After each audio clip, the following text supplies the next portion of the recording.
আসসালামু আলাইকুম, সবাই কেমন আছেন? আশা করি সবাই ভালো আছেন।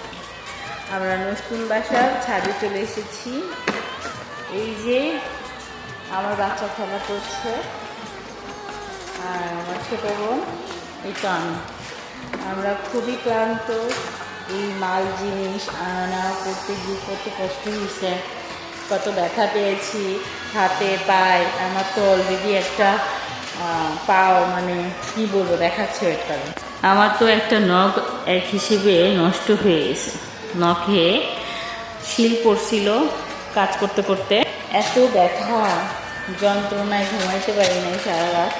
সারাদিন মানে 2-3 দিন এত পরিশ্রম করার পরে একটু ঘুমাবো, সেই ঘুমটা পড়তে পারিনি পায়ের যন্ত্রণায়। তো যাই হোক, এখন একটু পেইন কমছে।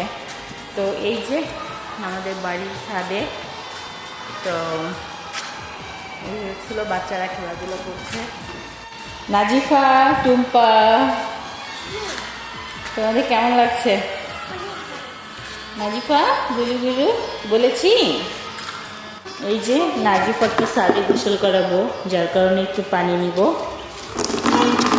ওকে সরাও, ওকে সরাও। পানি নিয়ে এটা নাজিফাকে যদিও কখনো পানি রোদ্রে গরম করে কখনো গোসল করায়নি। ভাবতেছি আজকে ডাইরেক্ট গরম পানি দিয়ে না গোসল করায় রোদ্দুরে মানে গরম করে ওই পানি দিয়ে গোসল করাবো, এটা ভাবতেছি। তো আজকে সব কিছুই আপনাদের কাছে শেয়ার করবো। ওকে ছেড়ে দাও, সব কিছু আপনাদের কাছে শেয়ার করব। এই হচ্ছিল আমরা ছাদে আমাদের টাইম পাসটা আপনাদের সাথে শেয়ার করলাম। এই যে সবই শেয়ার করবো আপনাদের সাথে একটু একটু করে। আসলে প্রথম সংসার কীভাবে সাজাবো একটু একটু করে আপনাদের কাছে শেয়ার করবো। আমাদের এই বাড়ি কীভাবে সাজাবো। জি বাবা, কী হয়েছে? ওটা তো তোমাকে গোসল করাবো, বুঝছো? ওই পানি দিয়ে তোমাকে গোসল করাবো। নাজিফা কী হয়েছে? ছেড়ে দাও, ওকে ছেড়ে দাও, ছেড়ে দাও, ছেড়ে দাও, ছেড়ে দাও, ও কান্না করতেছে।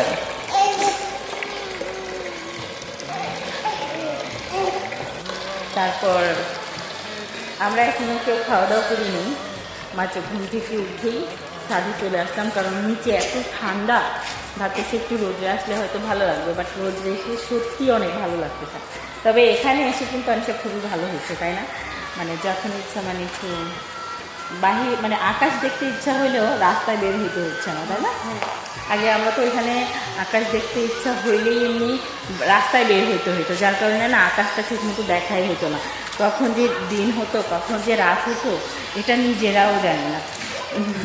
নাজিফার গোসল করানোর টাইমটারও কোনো ঠিক ছিল না।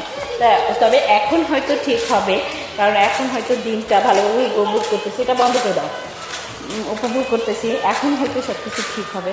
তো গাইজ, সবাই ভালো থাকো, সুস্থ থাকো। আস্তে আস্তে তোমাদের সাথে সব কিছু শেয়ার করবো। আল্লাহ হাফিজ।